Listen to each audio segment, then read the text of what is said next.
Hello, ഈ വീഡിയോയിൽ ഞാൻ ഷെയർ ചെയ്യുന്നത് എൻ്റെ കഴിഞ്ഞ ദിവസത്തെ വാട്ട് ഐ ഈറ്റിൻ്റെ ഡേ ആണ്. അപ്പോൾ ചെറിയ രീതിയിൽ കുക്കിങ്ങും കാര്യങ്ങളൊക്കെ ഉള്ള ഒരു വാട്ട് ഐ ഈറ്റിൻ്റെ ഡേ ആണ്. അപ്പോൾ ബ്രേക്ക്ഫാസ്റ്റിനാണെങ്കിലും ചെറിയ രീതിയിൽ കുക്കിംഗ് ഉണ്ടായിരുന്നു. അതുപോലെ തന്നെ ലഞ്ചിനാണെങ്കിലും ഒക്കെ ചെറിയ രീതിയിൽ കുക്കിംഗ് ഒക്കെ അത്യാവശ്യം ഉള്ള ഒരു ദിവസമായിരുന്നു. അപ്പോൾ രാവിലെ തന്നെ ഞാൻ വലിയ ഡീറ്റെയിൽഡ് ആയിട്ടുള്ള ബ്രേക്ക്ഫാസ്റ്റ് കുക്കിങ്ങിൻ്റെ വിശേഷങ്ങളും കാര്യങ്ങളും ഒന്നും കാണിക്കുന്നില്ല. വളരെ സിമ്പിളായിട്ട് പെട്ടെന്ന് കിച്ചൺ വിശേഷങ്ങളും അതുപോലെ തന്നെ കഴിച്ചതും കുടിച്ചതുമായിട്ടുള്ള വിശേഷങ്ങളൊക്കെ പെട്ടെന്ന് ഷെയർ ചെയ്തു പോകുന്ന ഒരു വാട്ട് ഐ ഈറ്റിൻ്റെ ഡേ ആണ്. അപ്പോൾ ഏറ്റവും ആദ്യം തന്നെ ഞാൻ ബ്രേക്ക്ഫാസ്റ്റിന് വേണ്ടി റെഡിയാക്കിയിരുന്നത് ബീഫ് കറിയാണ്. വളരെ ടേസ്റ്റി ആയിട്ടുള്ള ബീഫ് കറിയും അതുപോലെ തന്നെ ബീഫ് വിത്ത് ബോൺ. നമ്മൾ ബീഫ് മാത്രം കഴിക്കുന്നതിനേക്കാളും ബീഫും അതുപോലെ തന്നെ ബോണും കൂടി ഇട്ട് വെക്കുന്ന കറി എന്ന് പറയുന്നത് ഒരു പ്രത്യേക ടേസ്റ്റ് ആണല്ലോ. അപ്പോൾ ബീഫ് ബോൺ കറിയും അതുപോലെ തന്നെ പൂരിയാണ്. അപ്പോൾ പൂരി എന്ന് പറയുന്നത് എണ്ണം കുറച്ച് കൂടുതൽ പൊരിച്ചിട്ടുണ്ട്. എന്ന് വെച്ചാൽ ബീഫ് കറിയുടെ കൂടെയൊക്കെ നമ്മൾ പൂരി എന്ന് പറയുന്നത് ഒരു എണ്ണ അറിയാതെ കഴിച്ചു പോകും. ഭയങ്കര ടേസ്റ്റാണല്ലോ, നമുക്ക് ഭയങ്കര ഇഷ്ടമാണ്. അപ്പം എണ്ണയൊന്നും അധികം കുടിക്കാത്ത കംപ്ലീറ്റ് ആയിട്ട് ഗോതമ്പ് പൊടിയിൽ മാത്രം റെഡിയാക്കി എടുത്തിട്ടുള്ള വളരെ ടേസ്റ്റി ആയിട്ടുള്ള പൂരി. അപ്പോൾ ഞാൻ കൂടുതലായിട്ട് പൂരിക്കും നമ്മുടെ ആ ഒരു പൊട്ടറ്റോ ബാജി ഉണ്ടല്ലോ, ആ ഒരു കറിയാണ് കൂടുതലായിട്ട് ഉണ്ടാക്കുന്നത്. പിന്നെ നോക്കിയപ്പോഴത്തേനും പൂരിയുടെ കൂടെ ഈ ഒരു ബീഫ് കറി അല്ലെങ്കിൽ ചിക്കൻ കറി, മട്ടൻ കറി എന്നൊക്കെ പറയുന്നതും സൂപ്പർ കോമ്പിനേഷനാണ്. അപ്പോൾ അതുകൊണ്ട് ഇന്ന് പൂരിയും അതുപോലെ തന്നെ നമ്മുടെ ബീഫ് കറിയും കൂടിയാണ് ഇന്നത്തെ ബ്രേക്ക്ഫാസ്റ്റിന് വേണ്ടി എടുക്കുന്നത്. പിന്നെ എന്നത്തെയും പോലെ തന്നെ ഒരു കപ്പ് ചായയും. അപ്പോൾ നമ്മുടെ വളരെ ടേസ്റ്റി ആയിട്ടുള്ള, വളരെ സോഫ്റ്റ് ആയിട്ടുള്ള, ക്രിസ്പി ആയിട്ടുള്ള, ഫ്ലഫി ആയിട്ടുള്ള, വളരെ ടേസ്റ്റി ആയിട്ടുള്ള പൂരി. അപ്പോൾ എൻ്റെ ബ്രേക്ക്ഫാസ്റ്റിന് വേണ്ടി ഞാൻ ഒരു 3 പൂരിയും എനിക്ക് ആവശ്യത്തിന് വേണ്ടിയിട്ടുള്ള കുറച്ച് ബീഫ് കറിയും പിന്നെ ഒരു കപ്പ് ചായയും, ഇതാണ് ഞാൻ ബ്രേക്ക്ഫാസ്റ്റിന് വേണ്ടി എടുത്തിരുന്നത്. അപ്പോൾ വളരെ ടേസ്റ്റ് ആയിട്ടുള്ള ഇപ്പം ഇടയ്ക്കിടയ്ക്ക് പൂരി ഇടയ്ക്കിടയ്ക്ക് രാവിലെ ഉണ്ടാക്കുന്ന ഒരു ബ്രേക്ക്ഫാസ്റ്റ് ആയിട്ട് മാറിയിരിക്കുകയാണ്. കാരണം വളരെ ഈസി ആയിട്ട് വളരെ പെട്ടെന്ന് തന്നെ നമുക്ക് റെഡിയാക്കി എടുക്കാൻ പറ്റുന്ന ഒരു ഐറ്റം ആണല്ലോ. അപ്പോൾ അതുകൊണ്ട് തന്നെ കുറേ നാളായിട്ട് അപ്പവും അതുപോലെ തന്നെ ദോശയും പുട്ടും ഒക്കെ കഴിച്ച് ബോറടിച്ചതുകൊണ്ട് നമ്മളിപ്പോൾ പൂരിയാണിപ്പോൾ കൂടുതലും രാവിലെ ഒക്കെ പെട്ടെന്ന് റെഡിയാക്കുന്നത്. അപ്പോൾ പൂരി എന്ന് പറയുമ്പോൾ നമുക്ക് മുട്ടക്കറിയുടെ കൂടെയും അതുപോലെ എല്ലാ കറിയുടെയും കൂടെ സൂപ്പർ കോമ്പിനേഷനാണല്ലോ. നമുക്ക് ആ ഒരു പൊട്ടറ്റോ ബാജിയുടെ കൂടെ മാത്രമല്ല, മുട്ടക്കറിയുടെ കൂടെയും അതുപോലെ തന്നെ ഇറച്ചിക്കറിയുടെ കൂടെ എല്ലാത്തിൻ്റെയും കൂടെ ഒരു അടിപൊളി ടേസ്റ്റാണ്. അപ്പോൾ വളരെ സൂപ്പർ ബ്രേക്ക്ഫാസ്റ്റ് ഒക്കെ കഴിഞ്ഞതിന് ശേഷം മക്കൾക്ക് സ്നാക്സ് എന്തെങ്കിലും വേണമെന്ന് പറഞ്ഞു. അപ്പോൾ ഞാൻ സ്നാക്സ് ആയിട്ട് നമ്മുടെ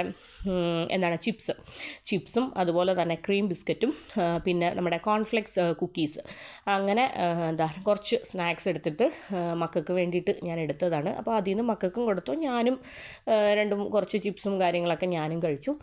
അപ്പോൾ അതെല്ലാം കഴിഞ്ഞതിന് ശേഷം ഇന്ന് ഞാൻ പറഞ്ഞല്ലോ കുറച്ച് കുക്കിങ്ങും കാര്യങ്ങളൊക്കെ ഉള്ള ഒരു ദിവസമാണ്.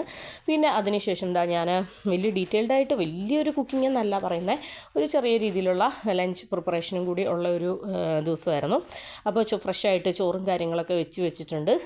പിന്നെ ഇന്ന് ചോറിന് വേണ്ടിയിട്ട് ഞാൻ മോര് കാച്ചാന്നാണ് വിചാരിച്ചത്. ഇതെന്ന് പറയുന്നത് ഞങ്ങളുടെ വീട്ടിൽ റെഡിയാക്കുന്ന ഒരു സ്പെഷ്യൽ മോര് കാച്ചിയതാണ്. വളരെ ടേസ്റ്റി ആയിട്ടുള്ള, വളരെ കുറുകിയായിട്ടുള്ള, വളരെ തിക്ക് കൺസിസ്റ്റൻസിയിലുള്ള ഒരു മോര് കാച്ചിയതാണ്. അപ്പോൾ നമ്മളിപ്പം ഒരു കുറച്ച് കൂടുതൽ ക്വാണ്ടിറ്റിയിൽ മോരെടുത്തിട്ട് ഒരു ഡ്രോപ്പ് പോലും വെള്ളം ഒഴിക്കാതെ മിക്സിയുടെ ജാറിലിട്ട് ഒരു ഫ്യൂ സെക്കൻഡ്സ് ഒന്ന് അടിച്ചെടുക്കും.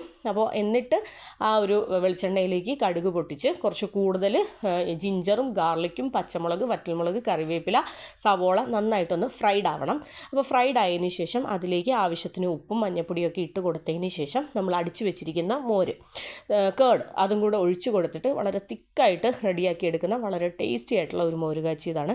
അപ്പോൾ ഇന്നത്തെ ലഞ്ചിൻ്റെ ഒരുപാട് കിച്ചൺ വിശേഷങ്ങളൊന്നും ഞാൻ ഷെയർ ചെയ്യുന്നില്ല. ഇന്ന് ലഞ്ചിന് വേണ്ടി റെഡിയാക്കിയിരുന്നത് ക്യാബേജ് തോരൻ, പിന്നെ മോര് കാച്ചിയത്, പിന്നെ ഗാർലിക് പിക്കിളുണ്ട്, പിന്നെ നമ്മുടെ രാവിലത്തെ ബീഫ് കറിയുണ്ട്, പിന്നെ ഇനിയും 1-2 ഐറ്റംസും കൂടി നമ്മൾ വളരെ പെട്ടെന്ന് കുറച്ച് പപ്പടം പൊരിക്കുന്നുണ്ട്, അതുപോലെ തന്നെ ഒരു എഗ് ഓംലെറ്റ് റെഡിയാക്കുന്നുണ്ട്. അങ്ങനെ എല്ലാം എല്ലാം കൂടെ ചേർന്നിട്ടുള്ള വളരെ ടേസ്റ്റി ആയിട്ടുള്ള വളരെ സിമ്പിളായിട്ടുള്ള ഒരു നാടൻ ഉച്ചയൂണ്. അപ്പോൾ ഇതാ എഗ് ഓംലെറ്റ്, നമ്മുടെ കൊച്ചുള്ളിയും അതുപോലെ തന്നെ എന്താണ് പച്ചമുളകൊക്കെ ഇട്ടിട്ട് ഒരു എഗ് ഓംലെറ്റും പിന്നെ മുട്ട, പിന്നെന്താ പപ്പടവും അതുപോലെ തന്നെ നമ്മുടെ മുളക് കൊണ്ടാട്ടവും എല്ലാം കൂടെ ചേർത്തിട്ട് ഇപ്പോൾ വളരെ സിമ്പിളായിട്ടുള്ള തട്ടുകൂട്ട് കറികളാണെങ്കിലും നമുക്ക് പ്ലേറ്റ് നിറച്ച് വിഭവസമൃദ്ധമായിട്ടുള്ള കറികളും കാര്യങ്ങളും കൂട്ടിയിട്ടുള്ള ഒരു ലഞ്ചാണ്. പിന്നെ ഇതാ ഞാൻ ചമ്മന്തിപ്പൊടി എടുത്തിട്ടുണ്ട്. ഇതാ വളരെ അപ്പം ഇക്കായും സാറായും ഒക്കെ അവർക്ക് വേണ്ടിയിട്ടുള്ള ചോറും കാര്യങ്ങളൊക്കെ എടുത്തു. പിന്നെ ഇതാ എനിക്ക് വേണ്ടിയിട്ടുള്ള ലഞ്ച് ഞാൻ ആവശ്യത്തിന് ചോറെടുത്തു. പിന്നെ എന്താ കുറച്ച് ബീഫ് കറി, ചമ്മന്തിപ്പൊടി എടുത്തു, പപ്പടം എടുത്തു, പിന്നെ നമ്മുടെ ക്യാബേജ് ക്യാരറ്റ് മിക്സ്ഡ് തോരനെടുത്തു, എഗ്ഗ് ഓംലെറ്റ് എടുത്തു. പിന്നെ അതാ നല്ല കുറുകിയ വളരെ ടേസ്റ്റാണ് ഈ ടൈപ്പ് മോരും കൂടെ മോര് കാച്ചിയതും കൂടെ കൂട്ടി ചോറ് കഴിക്കാൻ ഭയങ്കര ടേസ്റ്റാണ് കേട്ടോ. അധിക കറികളൊന്നും നമുക്ക് വേണ്ട. പപ്പടവും ഈ മോര് കാച്ചിയതും ഈ മുട്ട പൊരിച്ചതും മാത്രം മതി നമുക്ക്. വേറെ കറികളൊന്നും ഇല്ലെങ്കിലും വളരെ ടേസ്റ്റായിട്ട് ചോറ് കഴിക്കാം. സാറായുടെ ഫേവറേറ്റ് എന്ന് പറയുന്നത് ഈ ഒരു മോര് കാച്ചിയതും ചമ്മന്തിപ്പൊടി ഉണ്ടെങ്കിൽ സാറാക്ക് പ്രത്യേകിച്ച് വേറെ ഒന്നും വേണ്ട. സാറാക്ക് ചോറിൻ്റെ കൂടെ ഏറ്റവും ഫേവറേറ്റ് ആയിട്ടുള്ളതാണ് ഈ ഒരു തിക്ക് മോര് കാച്ചിയതും ആ ഒരു ചമ്മന്തിപ്പൊടിയും. അപ്പോൾ അതാ ഞാൻ എല്ലാ കറികളും കുറച്ച് എല്ലാം ആവശ്യത്തിന് കുറച്ച് എടുത്തിട്ട് പ്ലേറ്റിൽ വെച്ചിട്ട് എല്ലാം കൂടെ ചേർത്ത് മിക്സ് ചെയ്ത് കഴിക്കുകയാണ്. അപ്പോൾ ഞാൻ ശരിക്കും പറഞ്ഞാൽ എൻ്റെ വാട്ട് ഐ ഈറ്റിൻ്റെ ഡേ കാണുന്നവർക്കറിയാം, ഞാൻ ഈ ഒരു വീട്ടിലുള്ള ദിവസങ്ങളിൽ മാത്രമാണ് ഞാൻ ഈ ഒഴിച്ച് കറികൾ കൂടുതൽ ചോറിന് റെഡിയാക്കുന്നത്. അല്ലാത്ത ദിവസങ്ങളിൽ കൂടുതലും ഞാൻ ഡ്രൈ ആയിട്ട് തോരനോ മെഴുക്കുവരട്ടിയൊക്കെ കൂട്ടിയാണ് ചോറുണ്ടുന്നത്. ഓക്കെ, അപ്പോൾ ചോറൊക്കെ ഉണ്ടതിന് ശേഷം ലൈറ്റായിട്ട് എന്തെങ്കിലും മധുരം കഴിക്കാൻ തോന്നി. അപ്പോൾ അതാ ഒരു നമ്മുടെ വാനില ഫ്ലേവർ ഡോണട്ട് എടുത്ത് നമ്മളെല്ലാവരും കൂടി കുറച്ച് ഷെയർ ചെയ്ത് കഴിച്ചു. പിന്നെ അതാ വളരെ ടേസ്റ്റി ആയിട്ട് എൻ്റെ കയ്യിൽ ഞാൻ കഴിഞ്ഞ വീഡിയോയിലൊക്കെ കാണിച്ചതാണ്, എൻ്റെ കയ്യിലുണ്ടായിരുന്ന നമ്മുടെ കോൺഫ്ലെക്സ് കുക്കീസ് നല്ല ടേസ്റ്റ് ഉണ്ട് കേട്ടോ. വളരെ സിമ്പിളായിട്ടുള്ള മധുരമൊക്കെ ആയിട്ട് പുറമേ നല്ല ക്രിസ്പി ക്രഞ്ചി ആയിട്ടുള്ള ഒരു അടിപൊളി ഐറ്റം. പിന്നെ ഈവനിങ് ഒക്കെ ആയപ്പോഴത്തേനും മക്കൾക്ക് സാറാക്കി നഗറ്റ്സ് വേണമെന്ന് പറഞ്ഞു. അപ്പോൾ കുറച്ച് റെഡിമെയ്ഡ് നഗറ്റ്സ് ഉണ്ടായിരുന്നു, അത് ജസ്റ്റ് ഒന്ന് ഓയിലിട്ട് ഫ്രൈ ചെയ്ത് കൊടുത്തു.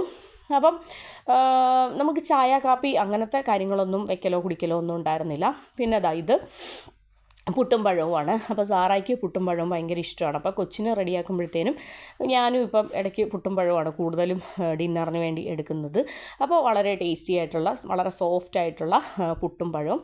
അപ്പോൾ ഇതൊക്കെയാണ് എൻ്റെ കഴിഞ്ഞ ദിവസത്തെ വാട്ട് ഐ ഈറ്റിൻ്റെ ഡേ എന്ന് പറയുന്നത്. അപ്പോൾ വളരെ ടേസ്റ്റി ആയിട്ടുള്ള ബ്രേക്ക്ഫാസ്റ്റ്, പൂരിയും അതുപോലെ തന്നെ ബീഫ് കറിയും അതുപോലെ തന്നെ വളരെ ടേസ്റ്റി ആയിട്ടുള്ള ഒരു കേരള സ്റ്റൈൽ വളരെ സിമ്പിളായിട്ടുള്ള ഉച്ചയൂണും പിന്നെ ഇടയ്ക്കത്തെ സ്നാക്സും കാര്യങ്ങളും. ഞാൻ കാണിച്ച സ്നാക്സും കാര്യങ്ങളും എല്ലാം നമ്മുടെ ഷാർജയിലെ പപ്പ ബേക്സിൽ നിന്ന് വാങ്ങിച്ചതാണ്. പിന്നെ നമ്മുടെ പുട്ട്. അപ്പോൾ ഇത്രയൊക്കെ ഉള്ളൂ. Thank you.